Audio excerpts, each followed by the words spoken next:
ಸ್ನೇಹಿತರೆ, ಇತ್ತೀಚೆಗೆ ನಾವು ಫೇಸ್ಬುಕ್ ಮಾರ್ಕೆಟ್ ಪ್ಲೇಸ್ನಲ್ಲಿ ನೋಡ್ಬೋದು ಸೆಕೆಂಡ್ ಹ್ಯಾಂಡ್ ವಸ್ತುಗಳ ಮಾರಾಟ ಅನ್ನೋದು ತುಂಬಾ ಸ್ಪೀಡ್ ಆಗಿದೆ.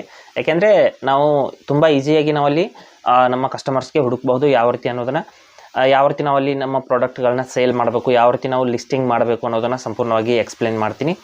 ಫೇಸ್ಬುಕ್ ಮಾರ್ಕೆಟ್ ಪ್ಲೇಸ್ನಲ್ಲಿ ನೀವು ಏನಾದರೂ ಲಿಸ್ಟಿಂಗ್ ಮಾಡ್ತಾಯಿದ್ರೆ ಅಥವಾ ಏನಾದರೂ ಪ್ರಾಡಕ್ಟ್ನ ಮಾರಾಟ ಮಾಡಬೇಕು ಅಂತ ಇದ್ದರೆ ಆ ಪ್ರಾಡಕ್ಟ್ನ ಮೊದಲು ಒಂದು 3 ರಿಂದ 4 ಫೋಟೋಸ್ಗಳನ್ನ ತೆಗೆದು ಇಟ್ಕೊಳ್ಳಿ. ಸುಂದರವಾದಂಥ ಫೋಟೋಸ್ಗಳನ್ನ ತೆಗೆದಿಟ್ಕೊಳ್ಳಿ.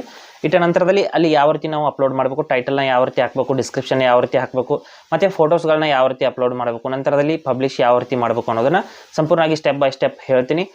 ಹಾಗೆ ನಮ್ಮ ಚಾನಲ್ಗೆ ಮೊದಲು ಬಂದಿದ್ದರೆ ದಯವಿಟ್ಟು ನಮ್ಮ ಚಾನಲ್ನ ಸಬ್ಸ್ಕ್ರೈಬ್ ಮಾಡಿ ಮತ್ತು ಪಕ್ಕದಲ್ಲಿರುವಂಥ ಬೆಲ್ ಐಕನನ್ನು ಪ್ರೆಸ್ ಮಾಡಿ ನಮ್ಮ ತಂತ್ರಜ್ಞಾನ ಆಧಾರಿತ ಬೃಹತ್ ಕುಟುಂಬದ ಸದಸ್ಯರಾಗಿ.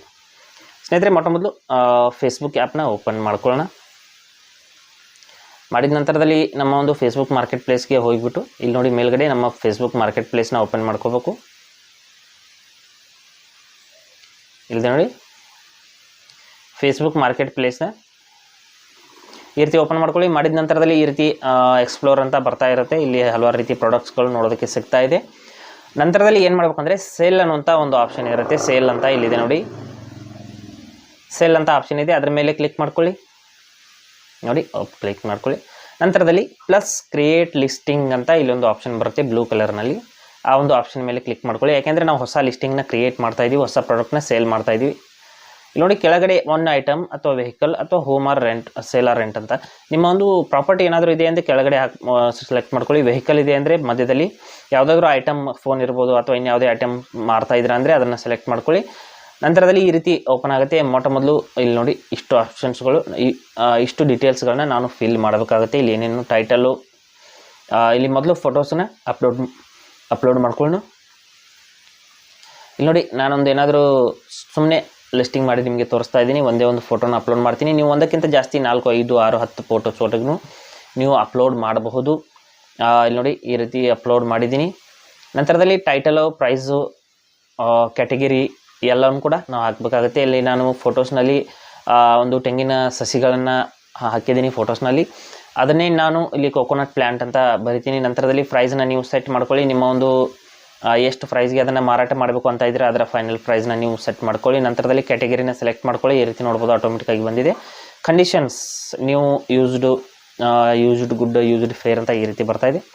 ಯಾವ ರೀತಿ ಕಂಡೀಷನಲ್ಲಿದೆ ಅದನ್ನು ಕೂಡ ಸೆಲೆಕ್ಟ್ ಮಾಡ್ಕೊಳ್ಳಿ. ನಂತರದಲ್ಲಿ ಡಿಸ್ಕ್ರಿಪ್ಷನಲ್ಲಿ ನೀವು ಅದರ ಬಗ್ಗೆ ಶಾರ್ಟಾಗಿ ಕೆಲವೊಂದಿಷ್ಟು ಮಾಹಿತಿನ ಕೊಡಬೇಕು. ವೆಹಿಕಲ್ ಮಾರ್ತಾ ಇದ್ದರೆ ವೆಹಿಕಲ್ನ ಬಗ್ಗೆ ಯಾವ ರೀತಿ ಕಂಡೀಷನು, ಅದರ ಇಯರು, ಅದರ ಇನ್ಶೂರೆನ್ಸು, ಅದು ಇದು ಎಲ್ಲ ಡೀಟೇಲ್ಸ್ನ ಹಾಕಬೇಕಾಗುತ್ತೆ.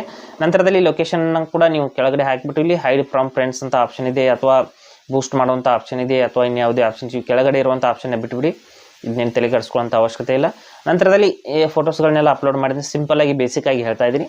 ನಂತರದಲ್ಲಿ ಪಬ್ಲಿಷ್ ಅಂತ ಕ್ಲಿಕ್ ಮಾಡ್ಕೊಳ್ಳಿ. ಪಬ್ಲಿಷ್ ಅಂತ ಕ್ಲಿಕ್ ಮಾಡಿದ ತಕ್ಷಣದಲ್ಲಿ ನಮ್ಮ ಒಂದು ಲಿಸ್ಟಿಂಗ್ ಅನ್ನೋದು ಮೊದಲು ರಿವ್ಯೂನಲ್ಲಿ ಹೋಗುತ್ತೆ. ಅಂದರೆ ಅದನ್ನು ಫೇಸ್ಬುಕ್ ಅನ್ನೋದು ಮೊದಲು ಚೆಕ್ ಮಾಡುತ್ತೆ, ಇವರ ಒಂದು ಲಿಸ್ಟಿಂಗ್ ಅನ್ನೋದು ಕರೆಕ್ಟ್ ಇದೆಯಾ ಇಲ್ವೋ ಅಂತ ಚೆಕ್ ಮಾಡಿದ ನಂತರದಲ್ಲಿ ಅದನ್ನು ಪಬ್ಲಿಷ್ ಮಾಡುತ್ತೆ. ರಿವ್ಯೂನಲ್ಲಿದೆ ಸ್ನೇಹಿತರೆ. ನಂತರದಲ್ಲಿ ಇಲ್ಲಿ ಏನಾದರೂ ಗ್ರಾಹಕರ ಕಡೆಯಿಂದ ಮೆಸೇಜ್ ಬಂದರೆ ಇಲ್ಲಿ ಇರುತ್ತೆ, ನೋಡ್ಬೋದು ಚಾಟ್ ಟು ಆನ್ಸರ್ ಅಂತ. ಇಲ್ಲಿ ಇನ್ಬಾಕ್ಸಲ್ಲಿ ಅಲ್ಲಿ ಮಾರ್ಕೆಟ್ ಪ್ಲೇಸ್ ಕಡೆಯಿಂದ ಬಂದಂಥ ಒಂದು ಮೆಸೇಜ್ಗಳೆಲ್ಲ ಇಲ್ಲಿ ಇರುತ್ತೆ. ನಮ್ಮ ಗ್ರಾಹಕರ ಕಡೆಯಿಂದ ಬಂದಂಥ ಮೆಸೇಜ್ಗಳು, ಅಲ್ಲಿಂದ ನಾವು ಅವರಿಗೆ ರಿಪ್ಲೈ ಮಾಡ್ಬೋದು, ಅವರಿಗೆ ಕಾಂಟ್ಯಾಕ್ಟ್ ಮಾಡ್ಬೋದು, ಮತ್ತು ಅವರಿಗೆ ಅದರ ಒಂದು ಏನು ಪ್ರೈಸು ಅದ್ರ ಬಗ್ಗೆ ಎಲ್ಲ ಮಾತಾಡಿಬಿಟ್ಟು ಅದನ್ನು ಡೀಲ್ ಸೆಟಲ್ಮೆಂಟ್ ಮಾಡಬಹುದು. ಈ ರೀತಿ ನಾವು ನಮ್ಮ ಫೇಸ್ಬುಕ್ ಮಾರ್ಕೆಟ್ ಪ್ಲೇಸ್ನಲ್ಲಿ ಯಾವುದಾದ್ರೂ ಒಂದು ಪ್ರಾಡಕ್ಟ್ನ ಸೇಲ್ ಮಾಡಬಹುದು. ಹಾಗೆ ಸ್ನೇಹಿತರೆ, ಕೊಟ್ಟಿರೋ ಮಾಹಿತಿ ಸಂಪೂರ್ಣ ಮತ್ತು ನಿರೂಪಣೆ ಮಾಡಿದ ಶೈಲಿ ಉತ್ತಮ ಅಂತ ಅನಿಸಿದರೆ ವಿಡಿಯೋನ ಲೈಕ್ ಮಾಡಿ ಮತ್ತು ನಿಮ್ಮ ಸ್ನೇಹಿತರಿಗೂ ಕೂಡ ಶೇರ್ ಮಾಡಿ. ಹಾಗೆ ಅದ್ರ ಬಗ್ಗೆ ಸಮಸ್ಯೆಗಳು, ಡೌಟ್ಗಳಿದ್ದರೆ ಕಮೆಂಟಲ್ಲಿ ಅವಶ್ಯವಾಗಿ ತಿಳಿಸಿ. ಮುಂದಿನ ವಿಡಿಯೋದಲ್ಲಿ ಮತ್ತೊಂದು ಹೊಸ ವಿಷಯದೊಂದಿಗೆ ಇರ್ತೀನಿ. ಮುಂದೆ ಬರ್ತೀವಿ. ಎಲ್ಲಿವರೆಗೂ ಟೇಕ್ ಕೇರ್.